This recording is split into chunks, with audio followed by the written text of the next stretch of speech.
Howdy folks, and welcome to another episode of Musket Matters.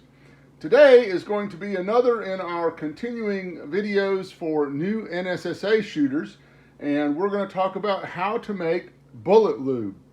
So there's a lot of different recipes for bullet lube. Again, this is one of these things in the black powder community that is close to religion for a lot of folks. There's also some commercial options for bullet lube if you don't want to make it, but this is kind of a tried and true recipe for a basic black powder lube that has been in use for a long time, and it's simply 50-50 beeswax and Crisco. It's interesting, historically bullet lubricants from military manuals varied all over the place. For a while for the United States it was 1 to 3 parts of tallow versus beeswax, and then for a while it was 1 to 8. The British also experimented with a different variety of ratios and materials. It's interesting that the British Army in the 1860s ultimately settled on just 100% pure beeswax with maybe a little bit of mineral oil thrown in. So historically they were all over the place, but this is a tried and true example of a lube recipe that has been used by black powder shooters, at least in the United States, for a long time. So all you're going to need to make this is some pure beeswax. You're going to want to get the filtered stuff. So if you go, looking where to buy it, you can buy it on eBay. You might hopefully find somebody local, a beekeeper that sells beeswax. But you want to get filtered beeswax, and if you can't get filtered beeswax for some reason, then you'll have to melt it and strain it through some cheesecloth so that you get all the beet parts and all the other little bits of pieces that are in raw beeswax out before you start. So you're going to want some pure beeswax. You can buy it on eBay, and you're going to want Crisco. So to start, you're also going to need some kind of container to melt your beeswax in. I find a Pyrex measuring cup works great. You could do it in a metal container also. But it makes it harder to figure out, how much of each ingredient that you've got. Now, you'll hear a lot of things online, that, you got to use a double boiler, or it's going to burst into flame. Yes, a double boiler is the safest way to melt wax. There's less likelihood of it catching on fire because, water boils at 212 degrees Fahrenheit, and it won't get any hotter than that as long as there's still water in there. So it is a safer way to go, but I'm going to be sitting here watching this stuff impatiently to melt, and as soon as it's liquid, I'm going to be adding, the Crisco to it. So I'm not going to let it get out of control, and I'm also not going to superheat this stuff. If it starts to smoke on you, well, turn down your hot plate and unplug it. Obviously this stuff is all very hot. If you drip molten beeswax or molten bullet lube on your skin, it's going to stick to you and it's going to burn the crap out of you. So this is, obviously there's some degree of caution that you're going to need to exercise while you're doing this. You're going to be dealing with hot, sticky, molten stuff, but it's not any more dangerous than cooking bacon. So, there's that. You're going to need something to melt your bullet lube ingredients on. A hot plate is great, and I think it goes without saying this isn't stuff that you should ever be using again for food. All this stuff involving black powder shooting, there's lead involved. There's no lead immediately used here, but I'm sure I've been touching lead while I've been putting things away or working with muzzle loading stuff in general, and this stuff just gets kind of grimy and grungy over time anyway. So don't go stealing your wife's measuring cup and think everything's gonna make you a happy time. So that's what you need, and only 2 ingredients. And so we'll get started here. So I'll turn on the hot plate. Doesn't fit, so we'll have to score this here and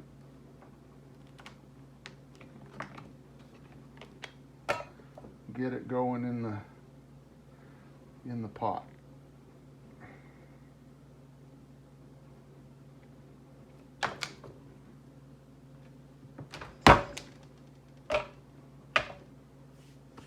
All right, so we have our beeswax in the beaker here in the measuring cup, and all we have to do now is wait for it to melt. And once it melts, and it doesn't really matter how much you bought, right? So as long as it doesn't overflow your measuring cup, right? So you're going to throw the wax in there, and wherever it ends up, let's say we end up with 1 cup of molten beeswax, then we'll know that in order to get a 50-50 ratio, we need to add another cup of Crisco. If it turns out this stuff melts and we've got, half a cup, then we'll add a half a cup till we get up to 1 full cup of full molten stuff. So this makes it real easy. The beeswax is probably going to be your limiting factor. The Crisco, this whole tub cost $6, and it's more than I could possibly use today.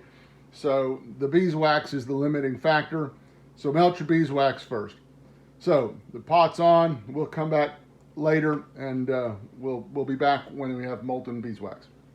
As you can see here, we've melted all our beeswax down into a liquid state, and we have 1.5 cups of beeswax. So if we want a 50-50 ratio, we need to add another 1.5 cups, so that in a liquid state we've got 3 cups of molten lube. All right, so this is just Crisco vegetable shortening.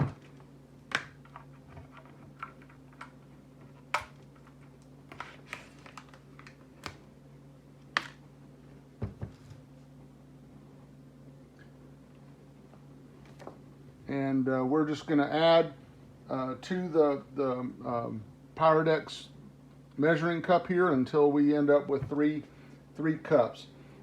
Again, obviously, you're never going to use any of this stuff for eating. This is going to be dedicated for bullet lube. So.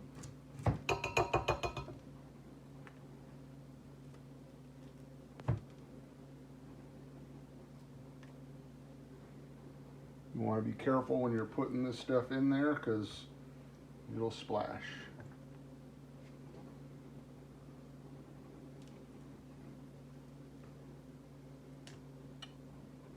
Just like that. Okay, we're getting close, and some of this isn't submerged fully in the wax yet. So I'm going to let that completely melt, and if we need to top it off, we can. It's not rocket science here. It doesn't have to be, exacting down to the micro ounce of 50-50. And in fact, some people like to play with the ratio here. So if it depends on the time of year that you're shooting, it depends on, the weather. If you're in a real hot location, you may want more wax to your lube recipe so that it doesn't tend to melt and run away in the heat as much.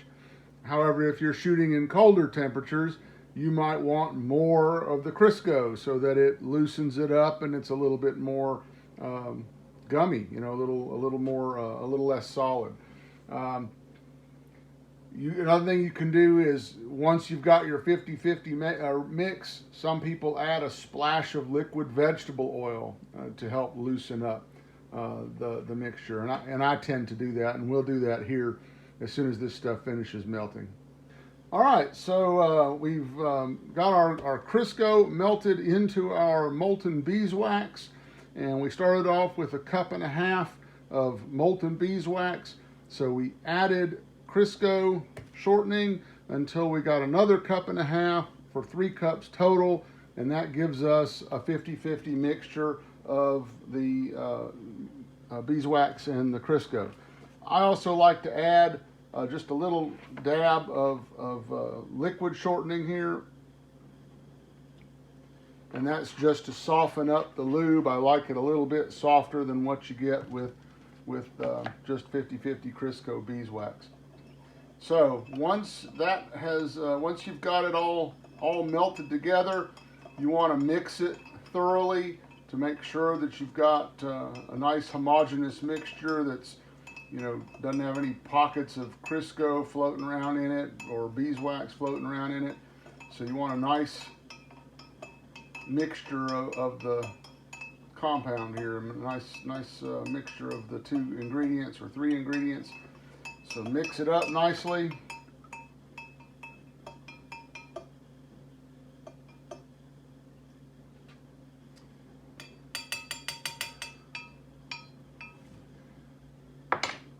And then the last thing to do is just pour it into some kind of container to let it solidify, and then you can take it out and put it in a Ziploc bag or whatever. Now, lube does tend to go bad. I don't know what, I guess you could say it dries out.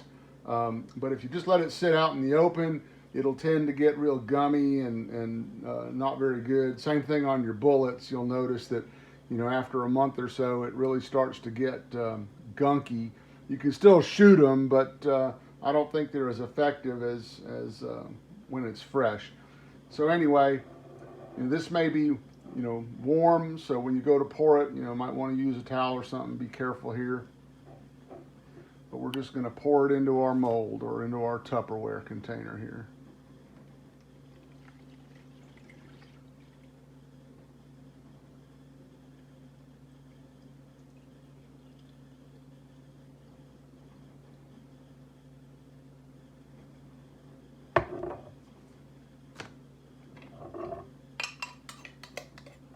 Got some little bits of gunk in here that I deliberately didn't pour into my mold. All right, and so that's it. You just let it sit until it solidifies. If you want to speed along the process, you can set it in your freezer and it will speed up the solidification process. And then once that's done, you can just upend it and tap it out, and you'll end up with a big chunk of wax, or lube rather, that you can use as needed. And we'll have another video here shortly on how to use this to lubricate your bullets. But this is how I make bullet lube. Sometimes I'll make it using beef tallow rather than Crisco, but anyway, that's basically it in a nutshell. This is a traditional recipe for making bullet lube for black powder folks for a long time. So that's it. Hope you liked the video and find it useful. If you've got new shooters in the N-SSA or new shooters to black powder in general, I hope you'll share this video with them. And if you like the content, please click like down below and subscribe to our channel, as I'll be making more content as we go along here. So thanks a lot, and hope you enjoyed the episode. This video is sponsored by Fourth Armory, your source for templates for making historical paper cartridges.